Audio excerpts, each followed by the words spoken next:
Di sebuah peternakan kecil, hiduplah keluarga Itik yang lucu. Ibu Itik sedang mengerami telur-telurnya menunggu keluarnya anak Itik. Tepatnya ada 7 telur yang menunggu menetas. Satu pagi yang cerah, telur-telur itu mulai menetas.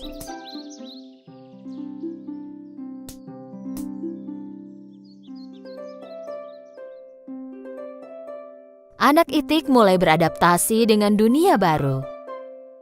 Mereka bersuara dan berjalan mengelilingi Ibu Itik.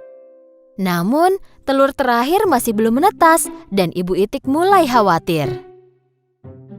Dia pikir mungkin ada yang salah.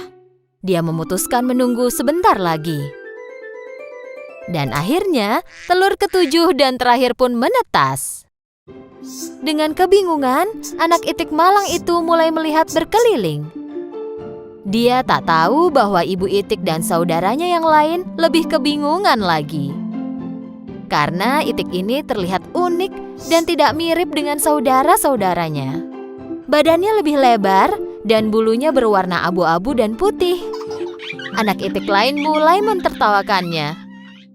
Kau anak Itik buruk rupa, kau tak mirip dengan kami. Aku tak mengerti, kenapa kau tak mirip dengan saudara-saudaramu? Buruk Buruk rupa, rupa, buruk rupa, buruk rupa, buruk rupa.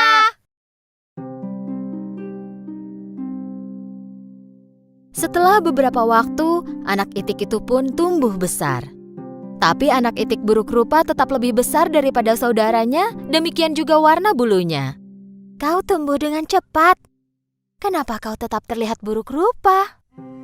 Waktu berlalu dan anak Itik buruk rupa tumbuh menjadi Itik yang penyendiri dan murung.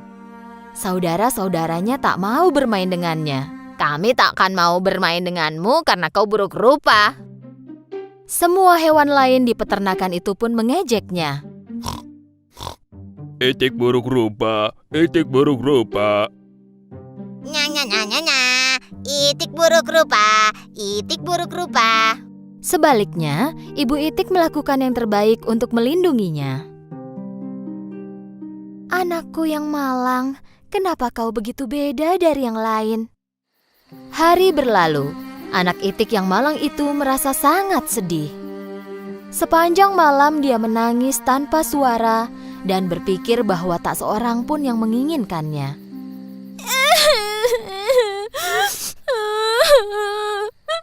Kenapa aku buruk rupa? Kenapa aku tak mirip seperti saudaraku?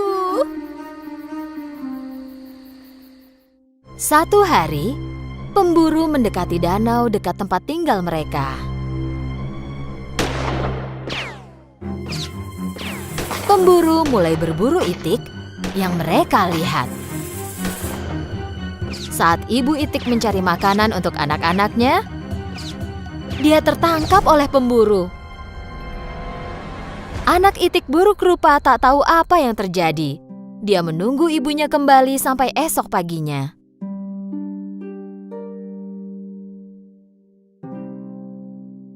Anak Itik yang malang itu tak tahu harus berbuat apa. Pertama-tama dia mendatangi anjing, dan anjing itu mengusirnya dengan marah. Pergilah. Tak boleh ada yang melihatku bicara dengan Itik buruk rupa sepertimu. Kemudian Itik buruk rupa mendatangi ayam. Tapi ayam juga mengejeknya. Bahkan aku pun terlihat lebih baik darimu. Bak. Itik buruk rupa sangat sedih. Tak seorang pun menginginkanku di sini. Jika ibuku tak kembali, tak ada alasan lagi untukku tinggal di peternakan ini.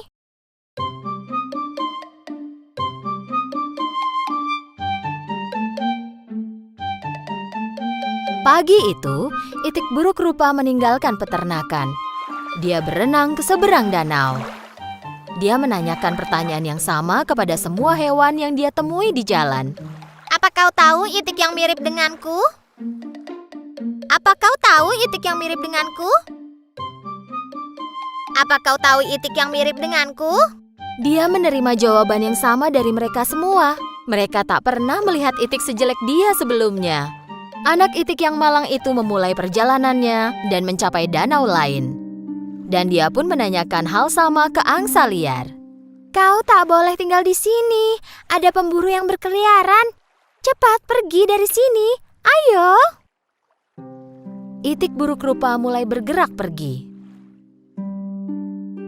Tak lama kemudian dia tiba di danau yang lain.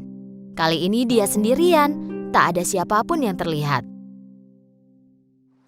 Ya, kalau tak ada yang menginginkanku, aku akan sembunyi di sini selamanya.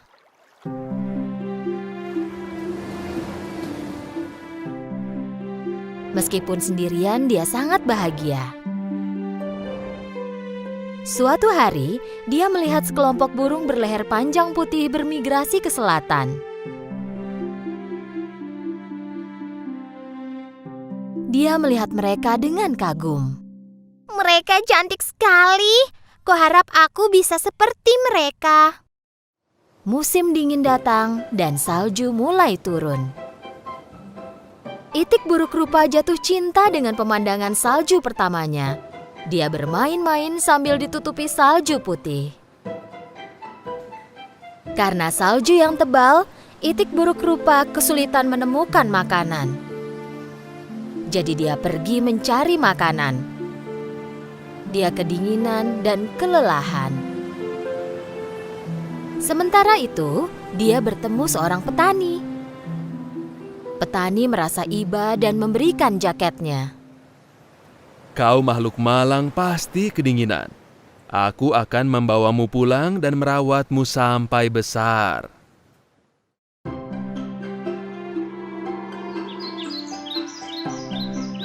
Petani menepati janjinya dan merawat anak itik itu.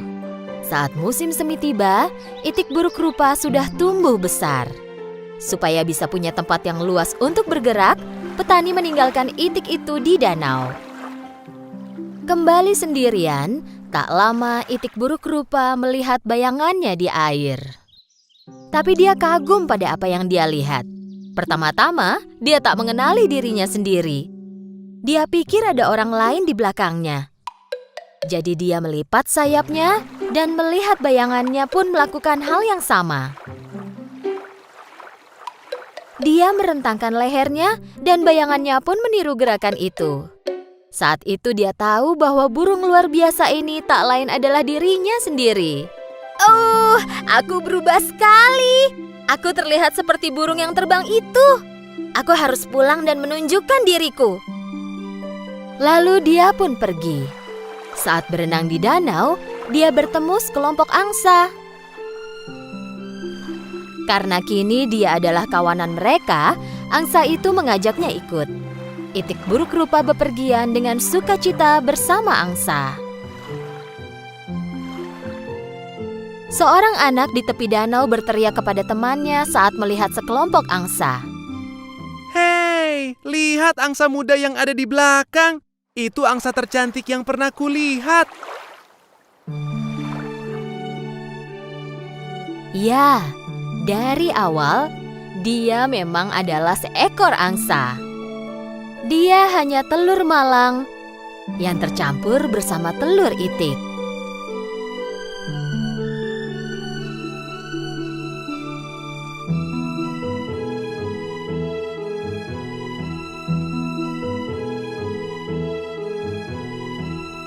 Tapi kini dia bersama keluarganya dan hidup bahagia pun menantinya.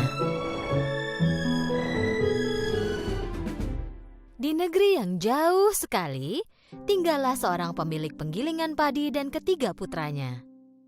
Saat meninggal, dia mewariskan penggilingan itu kepada putra pertama dan keduanya, dan mewariskan seekor kucing kepada putra bungsunya.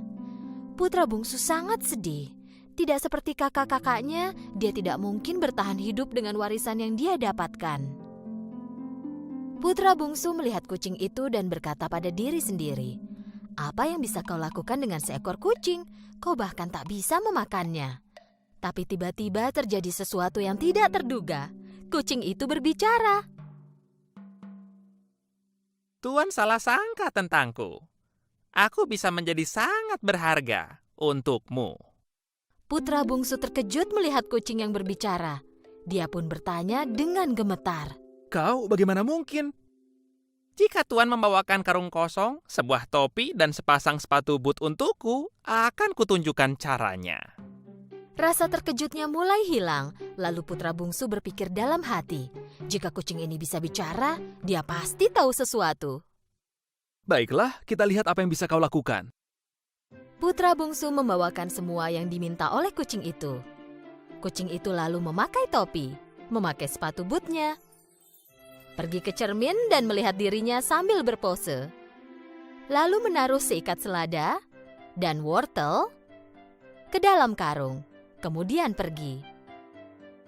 Ketika tiba di hutan, kucing itu membuka karungnya dan meletakkannya di tanah.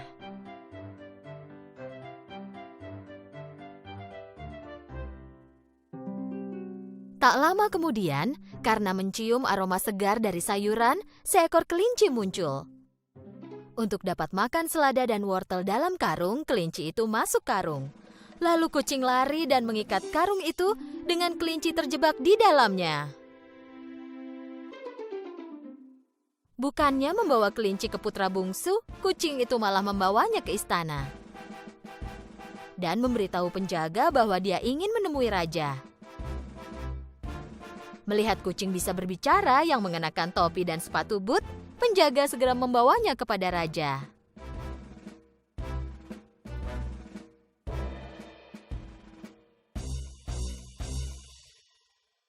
Yang mulia, saya persembahkan hadiah dari Pangeran Karabas untuk Yang Mulia. Tuan saya, Pangeran Karabas, baru saja menangkap kelinci ini untuk Anda. Raja sangat terkesan dengan hadiah itu. Selama beberapa waktu, kucing bersepatu boot itu terus-menerus membawakan hewan tangkapannya kepada raja. Dan tak lama kemudian, semua orang di kerajaan itu mulai membicarakan tentang kebaikan dan kekayaan Pangeran Karabas. Hari berlalu, dan rasa ingin tahu raja semakin bertambah. Jadi dia bertanya pada kucing itu.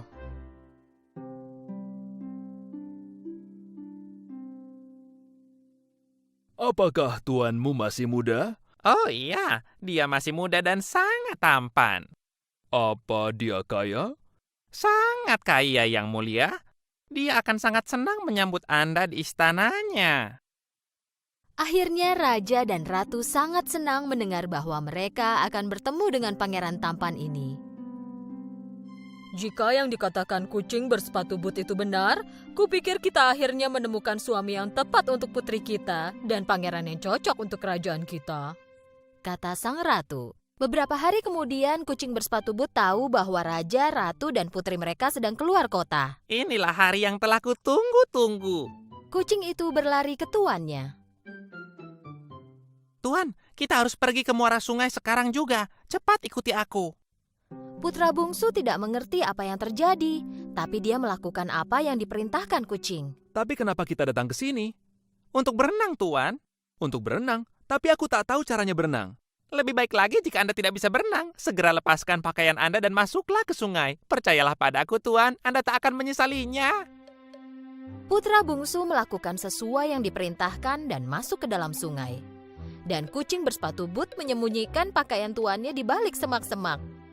Saat kereta raja melewati pinggiran sungai itu, kucing bersepatu boot lari kepada mereka memberi peringatan. Tolong, tolong, tuanku, Pangeran Karabas, tenggelam. Raja segera mengirimkan prajuritnya ke sungai. Saat prajurit menyelamatkan putra bungsu, kucing bersepatu boot menjelaskan kepada raja bagaimana perampok telah mencuri pakaian tuannya. Raja memerintahkan prajurit di dekatnya. Bawakan pakaian terbaik yang kita punya untuk pangeran. Dengan pakaian barunya, putra bungsu terlihat seperti pangeran sungguhan. Saat putra bungsu berjalan ke arah kereta raja, sang putri dan ratu mengawasinya. Putra bungsu menghadap raja dan membungkuk hormat. Saya sangat berterima kasih. Tuanku, Pangeran Karabas, akan sangat terhormat menjamu Anda di istananya, Yang Mulia. Saya akan pergi dan bersiap. Kucing bersepatu boot segera berlari pergi. Putra bungsu tidak mengerti kenapa dia dipanggil Pangeran Karabas. Tapi dia pikir bahwa kucing itu pasti punya rencana dan tetap tidak berkomentar. Putri langsung jatuh cinta pada pangeran tampan ini. Sambil berlari cepat ke sebuah istana yang merupakan milik dari seorang raksasa jahat, kucing berteriak kepada para petani yang bekerja di sepanjang jalan. Raja datang mendekat. Jika raja bertanya, kau bilang saja bahwa semua tanah ini milik Pangeran Karabas. Jika tidak, raja akan menghukummu. Kucing bersepatu boot berlari dan mengulangi pesan yang sama kepada semua orang yang dia lihat di sepanjang jalan. Ketika kereta raja melewati jalan itu, semua orang terus mengatakan hal yang sama karena mereka takut. Raja sangat terkejut karena pangeran memiliki tanah yang sangat luas. Tapi dia cukup senang. Sementara itu, kucing bersepatu boot tiba di istana milik raksasa dan mengetuk pintunya. Pintu terbuka dengan diiringi suara berisik. Ketika raksasa melihat seekor kucing bersepatu boot dan bertopi, dia sangat terkejut. Ketika kucing bersepatu boot mulai berbicara, raksasa itu lebih terkejut lagi. Selamat siang, Yang Mulia. Siapa kau dan apa yang kau lakukan di istanaku? Kucing bersepatu boot mulai menerapkan rencananya. Begini, biar ku jelaskan, Yang Mulia. Saya adalah pelayan setia raja. Raja banyak bercerita tentang kemampuan sihir Anda yang luar biasa. Ya, itu benar. Misalnya, Anda bisa mengubah diri Anda menjadi singa yang besar. Tentu saja aku bisa. Ini sangat mudah untukku. Sambil menggunakan sihirnya yang luar biasa, raksasa berubah menjadi singa yang besar. Kucing bersepatu boot sangat ketakutan dan melompat setinggi mungkin. Oke. Itu cukup. Raksasa berubah lagi menjadi dirinya semula. Itu tadi mengagumkan. Tapi saya bertaruh bahwa Anda tidak mungkin mengubah diri menjadi hewan berukuran kecil. Saya tidak yakin, bisakah? Tidak mungkin. Aku bisa berubah menjadi hewan apapun yang aku mau. Coba aku lihat. Apakah Anda bisa berubah menjadi tikus kecil? Raksasa tertawa keras sekali sehingga kucing kesulitan untuk tetap bertahan di tempatnya berdiri. Dan demikianlah raksasa menggunakan kekuatan sihirnya dan berubah menjadi seekor tikus. Ketika melihat raksasa berubah menjadi tikus, kucing dengan cepat melompat ke tikus tersebut dan dengan sekali gigit berhasil menyingkirkan raksasa itu. Sementara itu, kereta raja mendekati istananya raksasa. Dan kucing segera berlari menyambut raja.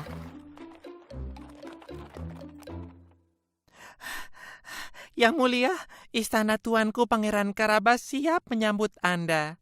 Silakan masuk. Raja, ratu, putri, dan tentu saja putra bungsu memandangi istana itu dengan takjub. Saat berjalan ke arah istana, ratu bertanya pada putra bungsu.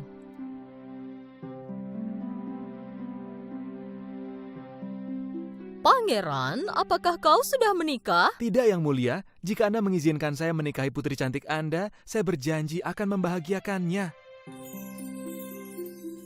Pesta besar pun disiapkan di istananya raksasa. Lalu pangeran dan putri pun bertunangan. Tak lama kemudian, mereka menikah.